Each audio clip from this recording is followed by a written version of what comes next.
Okay, today's Tanya is the 11th of Tishrei, page 96, October 3rd. Let's read it. And the summary is going to be, just to get, before we get lost in the weeds, a diluted radiation of the godly creative energy manifests ability in the physical earth, where one sees that it continuously caused to sprout plants something out of nothing. And this is because its unique relationship that it has the encompassing light of the Ein Sof and the radiating energy of the Kav. Then the lower worlds, there's a surge in the godly energy through reflective light. All right, let's see. Because remember, we're here because we want to explain how in the lowest realms there's how in the lowest realms there's something. What's the Kav again? Kav is I don't really know, but the Kav is, it says there was a tzimtzum, there was a vacuum of light, of area of light, and then a small beam would go into that vacuum to create within that void. That's the Kav. Kav means a line. A line. So what is it literally? I mean, it's a huge conceptual idea. I just told you like the nursery, depiction of it, but that's the simple words of it. So Kav. It's the post-tzimtzum diffusion of energy to create in a post-tzimtzum reality. But literally it means line. Line. Translation. Yeah, it means line. Okay. Furthermore, in addition to all that was mentioned above, the radiation, and all the above demonstrates its power and ability. I'll close the door. In the element of the physical earth, an immense manifestation, surpassing that of the elements of fire, air, water, and that transcended even the heavenly hosts. For they do not have their ability to constantly bring forth something from nothing, yesh me'ayin. Like the element of earth that constantly makes something yesh sprout from nothing, namely herbs and trees that constantly grow from the earth's vegetative power. As for the mazal, the individual angel of destiny that strikes each herb and says, grow, our sages teach that there is no blade of grass below, there's not a mazal above that strikes and says to it, grow. Would it not seem then, in addition to the earth's vegetative power, there's another factor in growth? Okay, so wait a second. We're trying to say, we see examples of the lowest being the highest. So the same as the lowest, the most,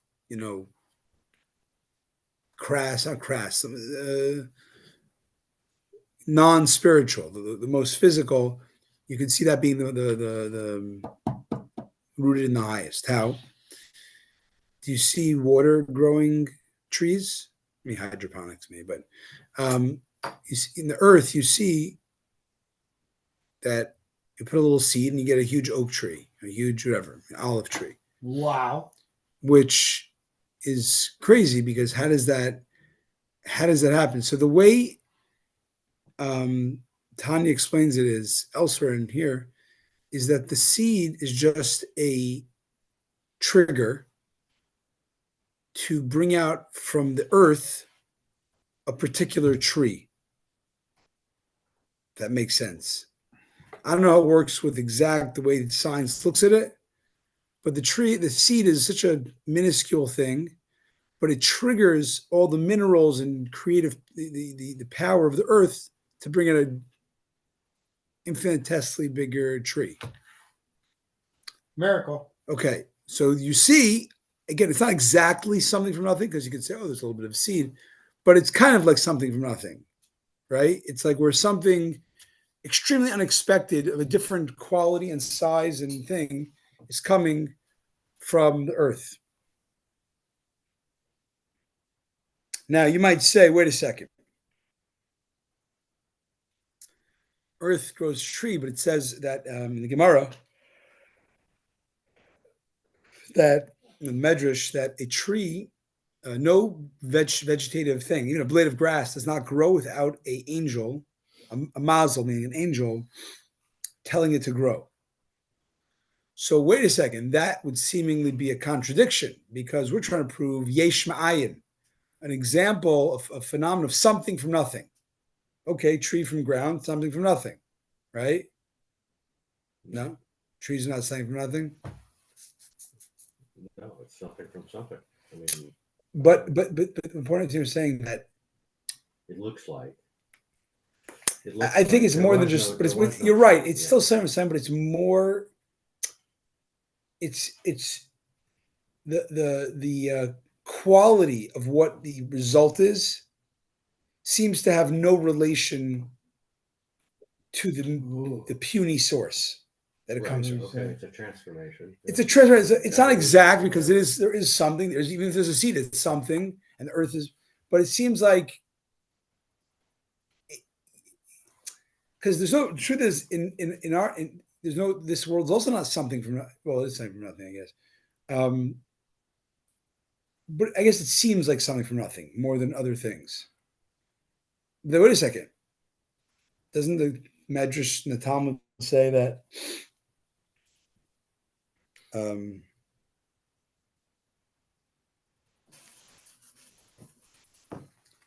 Doesn't the Mazel say that doesn't an angel is making it grow? Like in other words, spiritual influence is causing the growth of the vegetative thing of the tree of the plant. Yeah, so that's opposite. Now you're saying the spiritual is making it grow, not right. Okay, right. So he says no. That's after it already grew. It sprouted.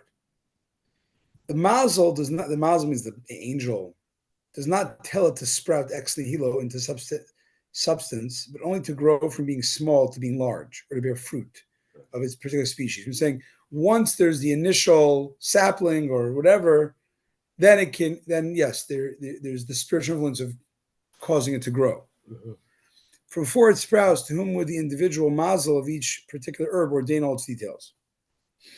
Meaning, if there's an angel for, let's say, an apple tree, then it needs to have something to tell it to grow. The apple tree doesn't go to the rose bush and says, make it grow. You know, when we say an angel, we mean like the spiritual, conceptual energy, blueprint of every created being as a spiritual blueprint. But you need to have something that is, what do you call it? You need to have something that is,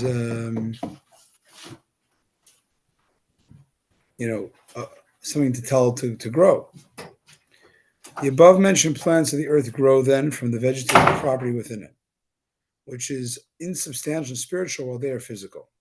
Oh, that's another point. The tree is a physical thing coming from the spiritual power of growth in the earth. You know what I'm saying? Okay. Which is not a physical oak tree, but somehow leads to be. This is so only because so now we get into a little bit of a Kabbalistic term, which let's do our best. This is so only because the feet of Adam Kadmon culminate the lowest level of Asiya. The feet of Adam Kadmon. Adam Kadmon is primordial thought that encompasses all levels of creation. Pre-system, God has this like flash of this is what's going to be, whatever that means. So at a certain level, there's like a snapshot of the end result of everything with all its details. That's in God's will. Like you have a will and you have a snapshot of what the will is going to look like when it happens. So what's interesting is that in the final detail of the physical execution, the feat is rooted in the original, which again goes back to my example of a skyscraper, right? That when the guy puts it up, he's like, there's a certain joy and delight because it's rooted in the original primordial thought. Now that's okay. And below his feet, below the lowest levels of Adam Kadmon, radiates the infinite Ein Sof light, which encircles, transcends all worlds.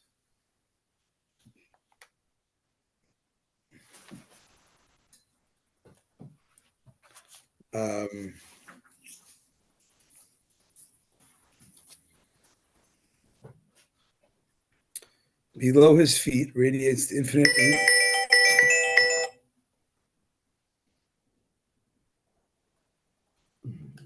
Um,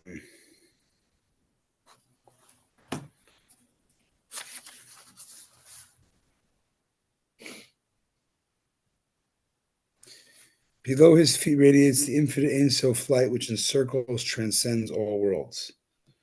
I'm not sure what that. Let me just turn this off.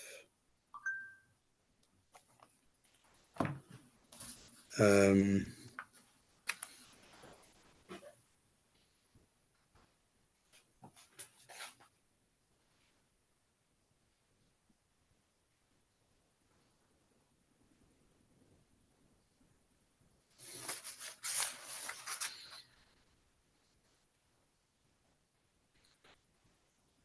um, this is because the feet of Adam Kadmon culminate the lowest level of Asiya. Below his feet radiates the infinite Ein Sof light, which encircles, transcends all worlds. Okay. Without any great interruption between them except for the Gulma Adam Kadmon alone. Okay, the primordial thought of Adam Kadmon consists of two modes of illumination: Yosher, straightness, permeating mode, and Igulim, circles, transcendent mode, being the top node of 98. When the former mode ceases, and there remains only the latter, which is not absolute infinity like the Ein Sof light, there's found absolutely infinite illumination of the Ein Sof light that transcends all worlds equally. I don't know, when I'm not really sure. Also, the Kav of the Ein Sof light, culminating at the end of the feet of Adam Kadmon, radiates from below upward in a mode of Or Choser, of reflected light. Choser means reflective. Reflective, yeah. This is. So it says here, for example, the sun. The sunlight goes to the atmosphere. Where does it get hottest? When it hits the earth. I guess, in the sky, it's not as hot as it is in the ground. Depending on somehow when the heat hits the object, right? You wear a black shirt.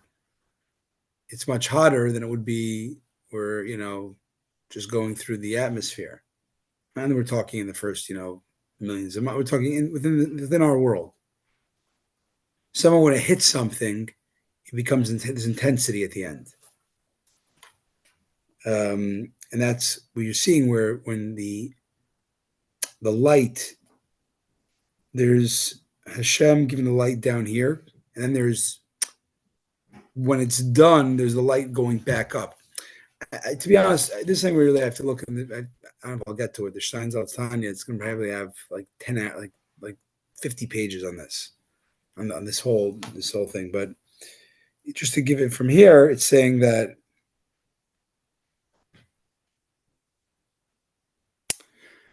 I think, getting back to our parable about the skyscraper, right? You have an idea, you have a passion, and then it gets done at the end. Why is the passion why are you delighting in it, when the store's open and it's a success? Why were you delighting as much when you're making the blueprint, the business plan? Well, you could say maybe you weren't sure it was going to work out. But let's say you knew for sure it would work out, right? There's a certain, when the job is done, somehow there becomes um, a new energy at the end of it. It's like, I finished the job. Why is there new energy now? You know what I'm saying? I'm assuming some things here, but I think it's somewhat accurate. It is saying that if God's creating the world, right? So God's making room, then making a kav, a penetrating light to give energy and form.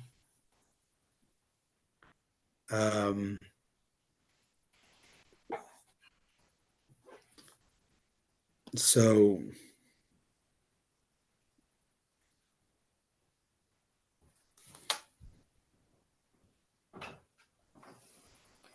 So I think what happens is that somehow at the end of the job, now it reflects the light now is giving backwards. You understand? You're creating the thing you're giving.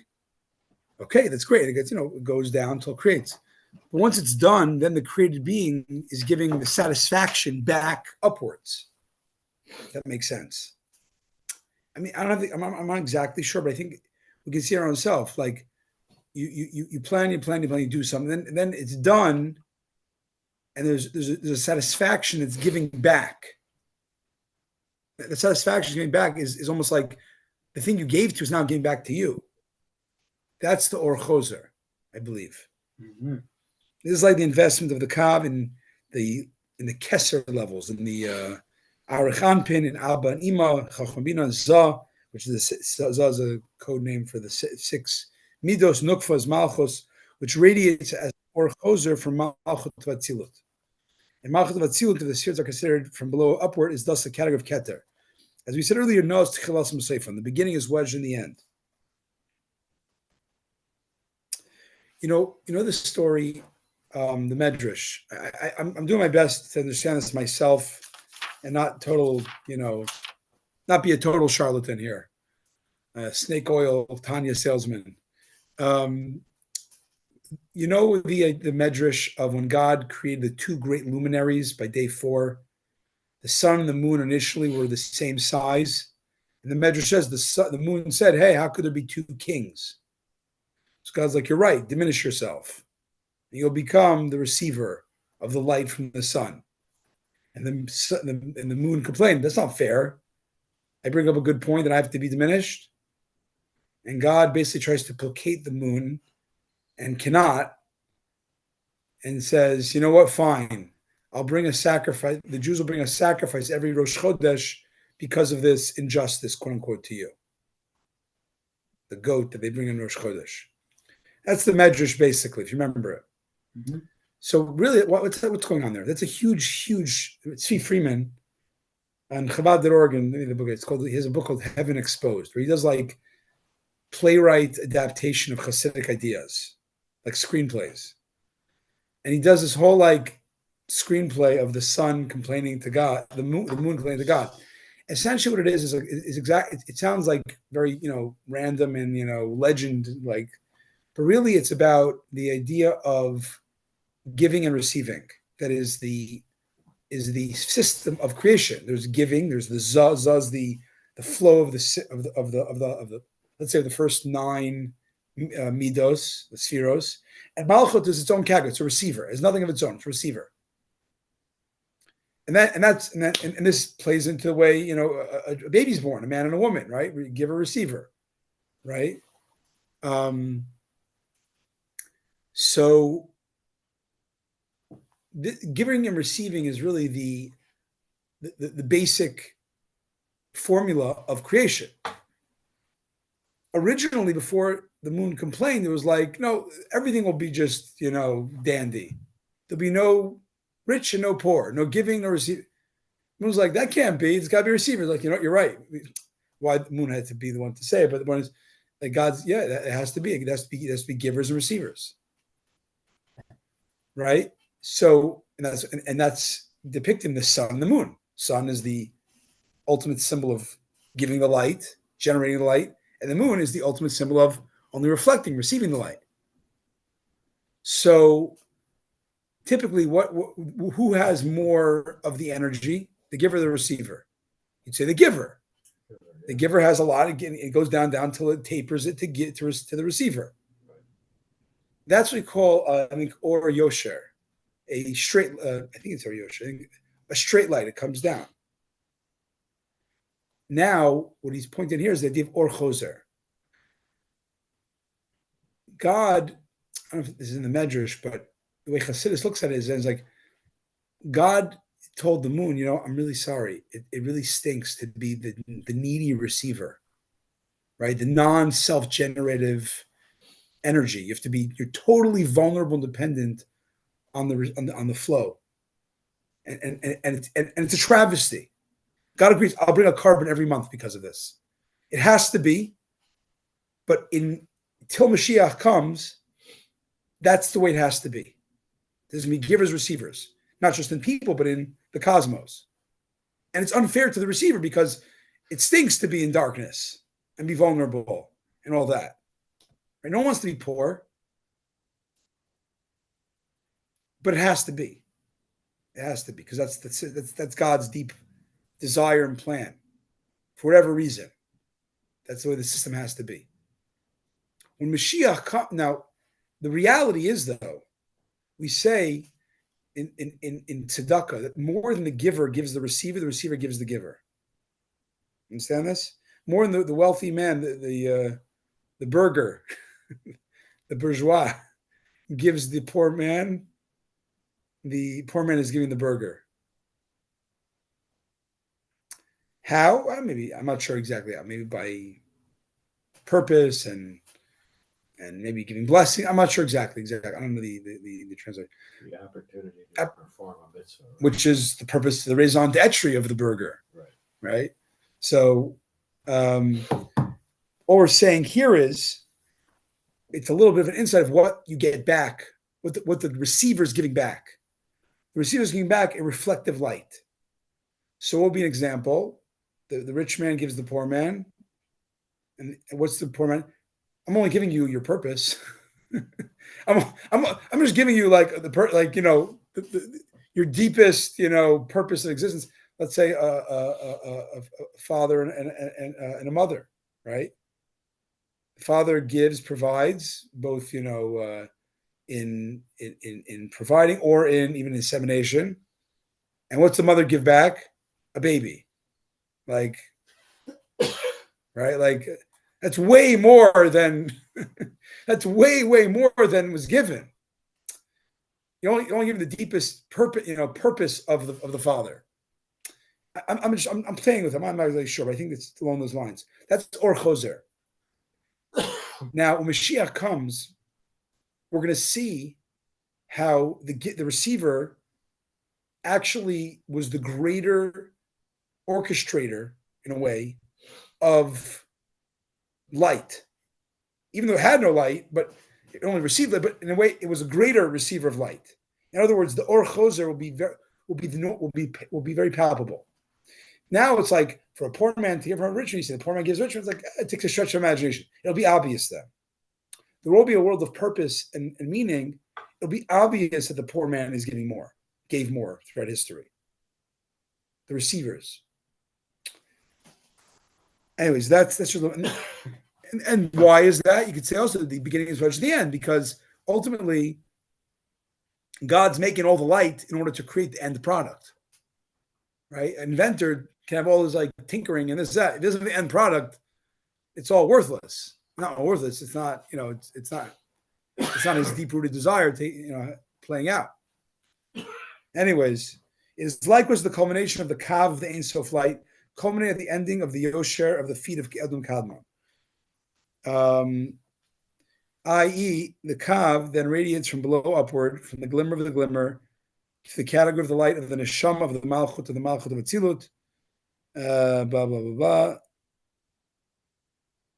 The Neshama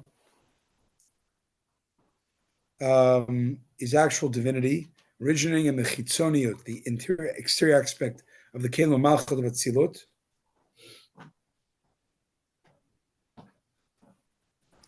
Okay, the lowest level of the Neshama in the world of Asiya, there is found illumination of the final degrees of Asiya, and this enables the Ein Sof Tefillah's capacity from Yesh Mayim. Okay, according to the statement in chapter 20 of Sefer Al-Gigulam, this radiation from the Kav of the infinite light invests itself first in the light of Atzilut in Asiya, from there to Bri Yitzia in Asiya, and from there to the category of the light of the Neshama of Malchut of the Malchut of Asiya. From this derives the creative power and force and the culmination of the Kli of the Malchut of Atzilut, the element of earth. This is the constant everlasting effect. Throughout the earth of the creative utterance, let the earth bring forth herbs.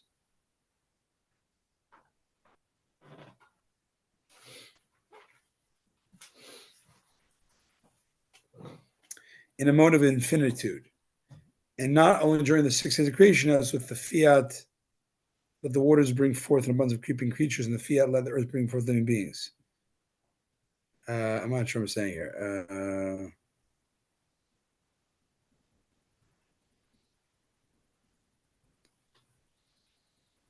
Ever since these one-time creative utterances, every living being derives from another, and not ex nihilo from the earth or water. Fiat means a command. From the Chachma, the Malchut of Malchut of Asiyah, during the 7 days of the beginning, they're shown in this world a radiation from the infinite Ein Sof light in a mode of gratuitous kindness, without any prior elevation of Mayim Nukvin, of the lower receiving waters. The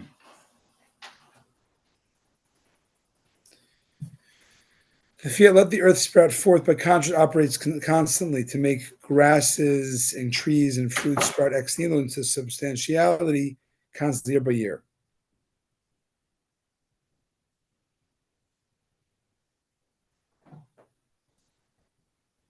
To be constant and everlasting.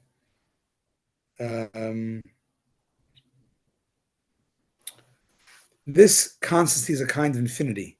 For if the world were to cease for myriads of years, there would still sprout forth from year to year. There are, though, some plants, trees, and fruit that results from a prior elevation of the Mayan Nukvin, namely those which are sown and planted. Nevertheless, they too are like Geshem Ayin. For the planted seeds of no estimation whatsoever in relation to the fruit or in relation to the whole tree, branches, and leaves. Same applies to the various species of seeds and vegetables, and to the various species of grain, that hundreds of kernels should come into being, a single kernel resembling Yeshmayin. How much more so with respect to the straws and spikes? Now, these fruits that grow by means of elevation of my nukvin, by sowing and planting, are far, far superior to those that come up independently, only from the vegetative property in the soil. From this, we'll be able to understand the concept of the elicitation of the supernal orot, the divine illuminations that are drawn down in the worlds of Bria, Atzila, Bria, Siyasiyah, which is the ultimate purpose of the creation of man.